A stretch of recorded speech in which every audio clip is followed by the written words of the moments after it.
here we are then. GT4 qualifying. All three of them, and it looks like the rain has come.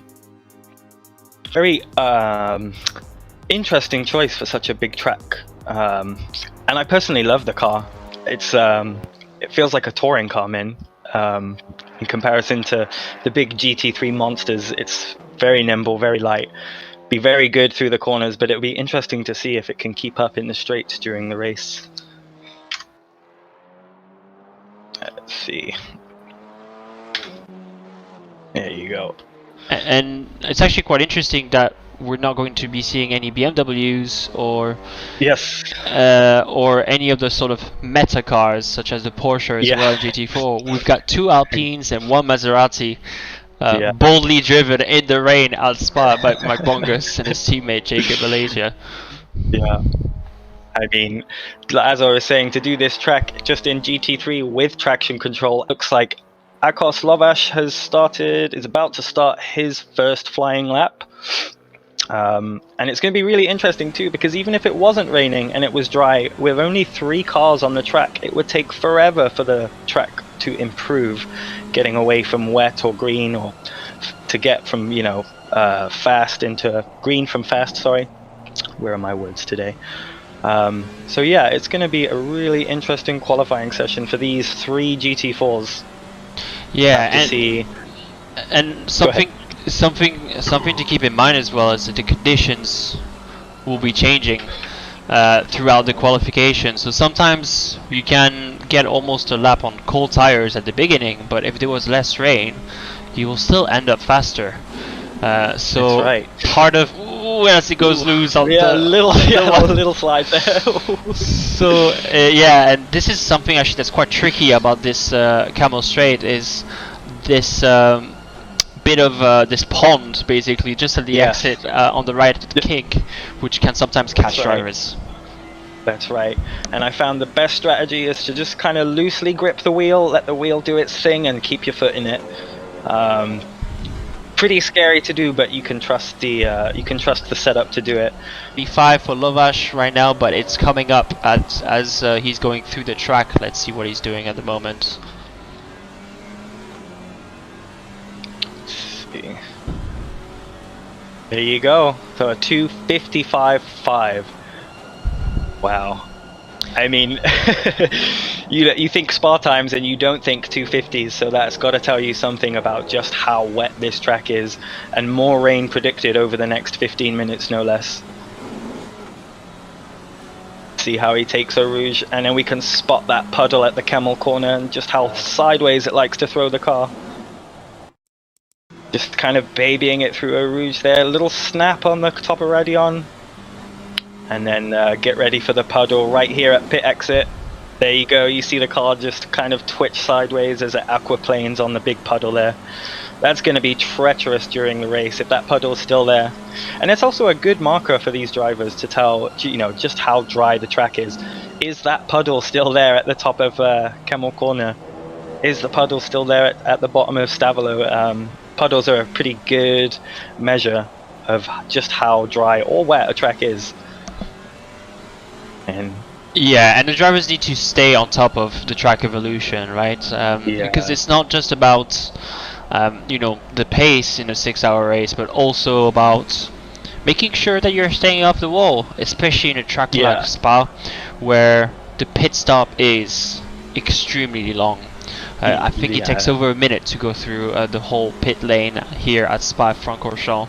So it is more than ever very important to stay out of that pit lane unless you absolutely have to go for a pit stop. That's right. Oh, big slide there at, I can't even tell where that was. Where was that? At Blanchimont. That was huge. That was actually a really nice save. It's too much fog, you can't see anything. I know. That's kind of what I like about the Alpine, is that it's just so savable, even in the wet. It's so light. Like I said, it feels like a touring car. Just keep your foot in it, counter steer hard, turn right to go left. Yeah, and especially in comparison to, let's say, the KTM, which is sacrificing a lot of his engine power because of how light it is, and that is how the BOP has sort of ruled it. The Alpine seems to strike a better middle ground. We can see him weaving there. Maybe he's trying to test the grip there, or whether, you know, trying to get loose some gravel maybe, or some water that's attached. We don't know, but we don't know. Yeah. But so far, he seems to be the only one who has put in a lap. Yeah, that's right. He might just get some get a sweet victory by default here. Wow. Through bus stop he goes. Is he gonna pit? No, he's just gonna stay out. 9:30, 10 p.m. is when it gets truly dark, pitch black. So Oosthuizen dealing with a back marker in Lovash there. That's a GT4. That's one of the Alpine entries. And looks like he's just going to hold his line and let those guys go through. He does need to pull back onto the racing line, and Dejana's going to be stuck behind that GT4. Lovash actually pulling off the track. Let's hope he lifted up enough to not get a track limits warning there. So that would be frustrating for Dejana, even to get caught behind traffic for just a couple seconds. You see how much of a gap Oosthuizen's pulled out in that time. So once you start hitting the GT4 traffic, a lot of the GT3 battles become about managing the traffic instead of just flat out pace. If you have more GT4s than just 3, it's obviously a bit more exaggerated. But even with just 3 GT4s, 3 slower cars, the GT3 drivers will encounter some sketchy moments while trying to overtake. Going a little bit back towards Lovash. We put in a good qualifying. He's currently P2 out of the 3 GT4s, and it looks like he's heading into Puan. It looks like he's keeping the car quite tidy. Looks like he's almost driving a little bit conservatively, trying to just keep the car on the road and keep the times as consistent as possible. Yeah, and it seems like he's doing quite well at, you know, managing the pace of the car ahead in terms of not getting too far. It seems the gap is coming down. Oh, and the gap is coming down very suddenly. Was there a problem with Jacob Adelige's car? Oh, there's damage! There's damage. It looks like he might have gotten caught up in that lead battle, and Lovash now very close behind will be in enough gap maybe to get a little bit of tow down the Camel Straight if he can keep it together. He's going to get a little bit of a tow here, but yeah, unfortunate there for the Mystery Machine Maserati. Looks like there is some damage on the front of that car. I wonder if one of the GT3s overtook them into a braking zone and there was nothing Alicia could do about it. It's so hard to stop a car in the wet with no ABS. It looks like Jacob may have taken a curb. I was not able to check the replay, but Goodman, who was the previous GT3 car that overtook him a few moments ago, seemed to be well ahead at that point, so it might have been just a solo error for Jacob, which is very, very easy to do in the Maserati. As they come close, they're only half a second now apart. It looks like the damage that he has sustained is slowing him down ever so slightly. Yes, very sideways there on the exit of La Source. Wow, keeping that car under control and again making the traffic work for him. But Makasi will pull ahead into the entry of Eau Rouge. That was quite a move there. And Lovash now right on the tail of Alicia as they both head through Camel and onto the Camel Straight. Puddle looks like it's going away, but with rain coming back in about 10 minutes or so, it will become a factor again. As they're running almost side by side now into Les Combes. Does he have the inside? He does. Oh, but he's braked a little late. He's gone very deep.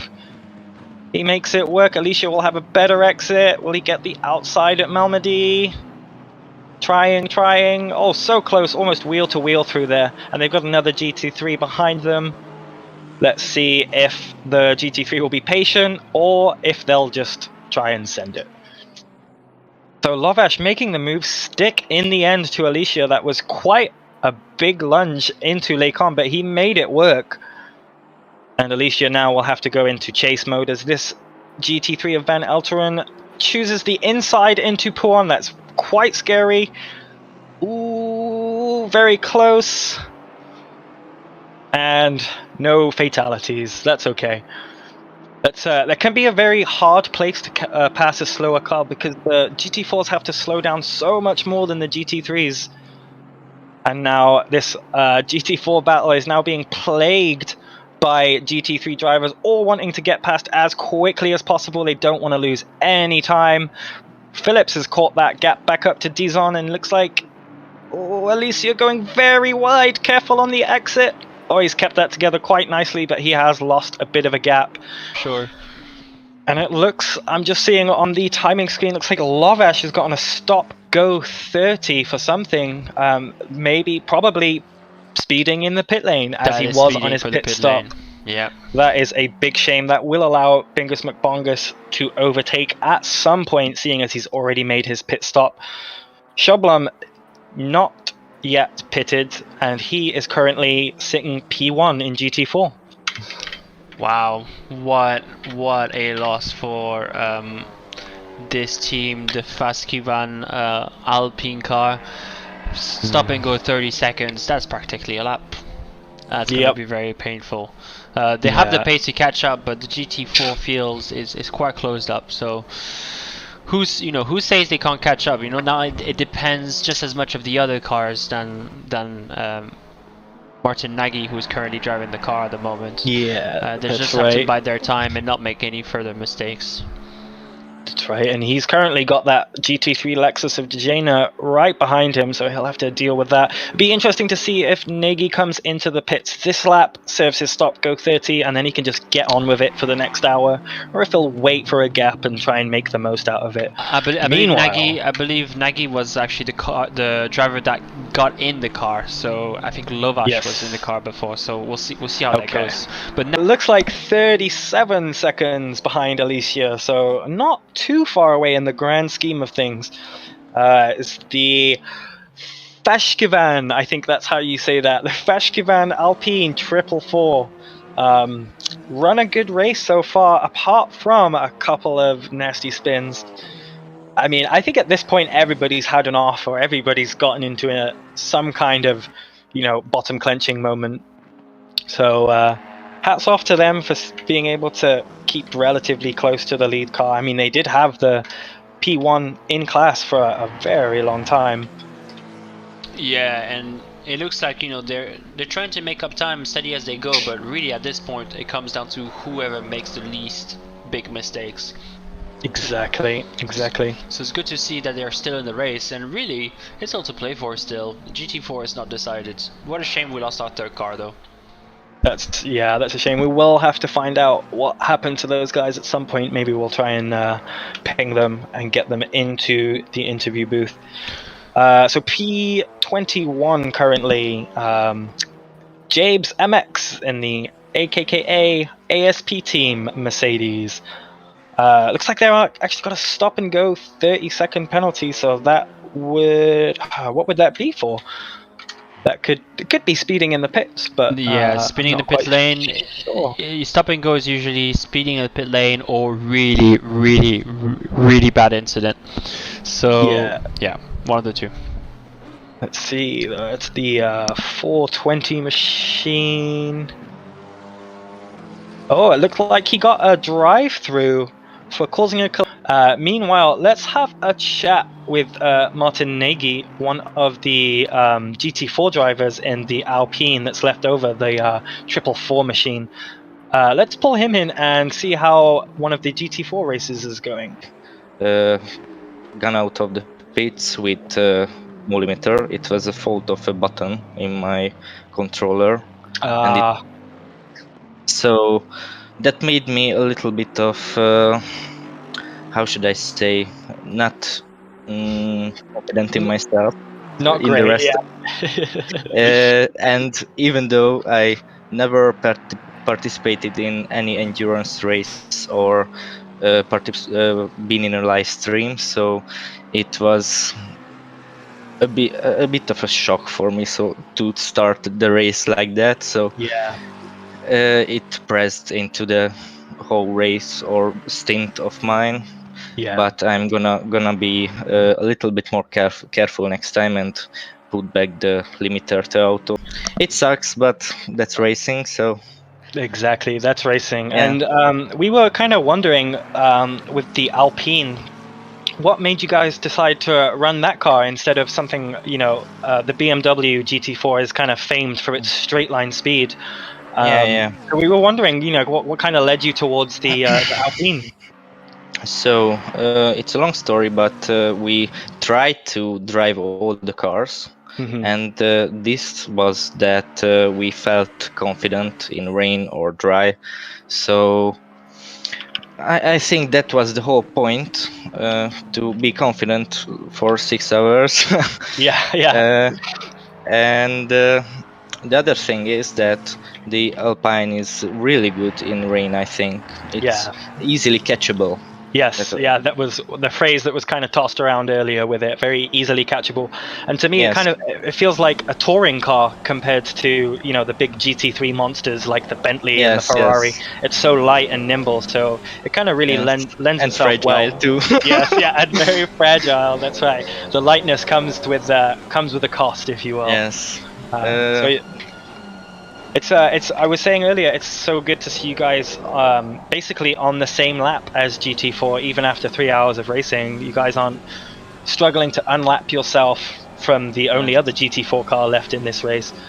We're sorry to hear that the other Alpine is gone, but yeah, we're gonna try and find out what happened. back to the car.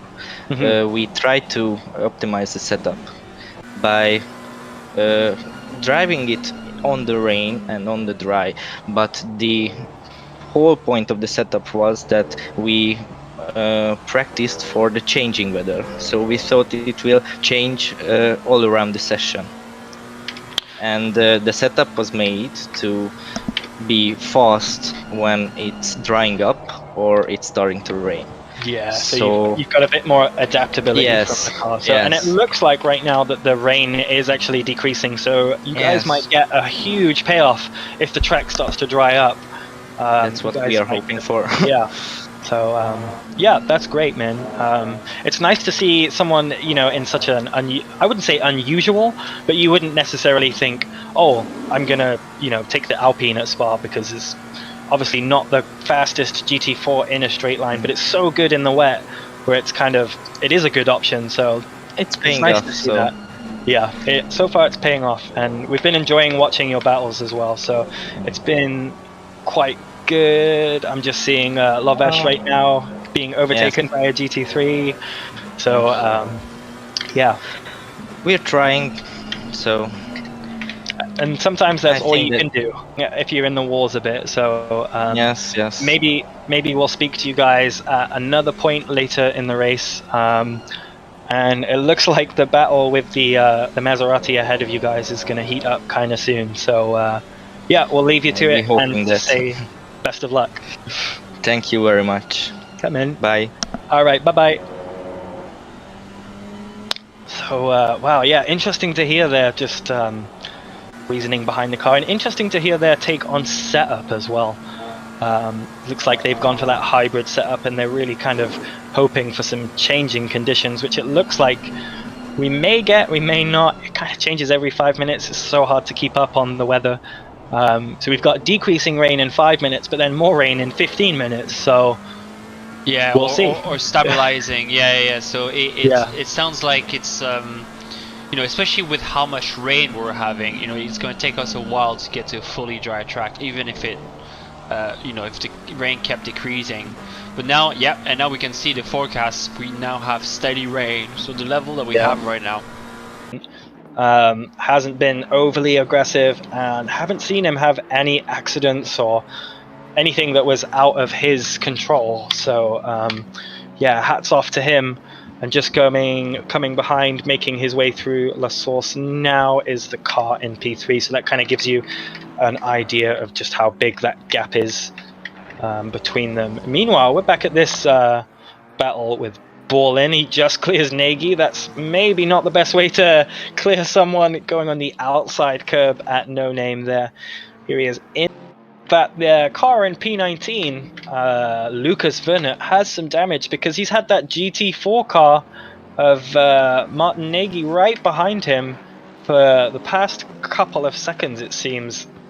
And Vernet there, yeah, able to pull out a little bit of a gap now, but we've seen him struggle to clear the GT4 traffic. You can kind of see Fontana also struggling to clear Nagy. So maybe Martin Nagy getting a bit more grip through the corners. I say that as he goes wide through Pouon, but he's still kept that GT3 behind him, which is mighty impressive. Just goes to show just how much grip that car has in the corners and in the wet. And it looks like Vernet will eventually finish P19 overall. P18, sorry. No, you're right. P19 overall, but P18 in class it will be. In class, that's right. Yeah. So, but yeah, I was just looking at Nagy because it looked like he was off for a few corners, but it seems like he has regained his composure now as the car of, I believe that's Nicholas Deschner, just overtook him. It is, yeah. It looks like a plane versus a train, really, Yeah. in these conditions. Mighty impressive cornering by this Lexus in these conditions. Yeah. We know, the Lexus is getting the rain, but still, it takes some hands to wrestle a car like that around the track. Great to see a different car, once in a while. We haven't seen any GTRs, though we've seen them before, so that's not to say we'll see them. And I think there's a bit of contact with the car behind. Yeah, I think he's been given a small nudge. Yeah, and it does look like Fontana has a lot of damage. We see the race leader weaving between the two of them, trying to clear both of these slow cars, and he will go ahead to start his 137th lap of this race. Plays for a whole 6 hours, seeing them wrestle the car as well as wrestle the other GT4s. There's Martin Nagy, he's going for a crazy burnout too. All the cars celebrating at the end. Gotta love to see it. And yeah, it's a shame that the other GT4 had to drop out, but seeing two GT4s in this race both finish on the same lap. P18, Vernet and Gruber in the other 28 McLaren behind them in P19, and then second place for GT4 class on 20th overall was the Alpine of Nagy and Lovesh. We spoke to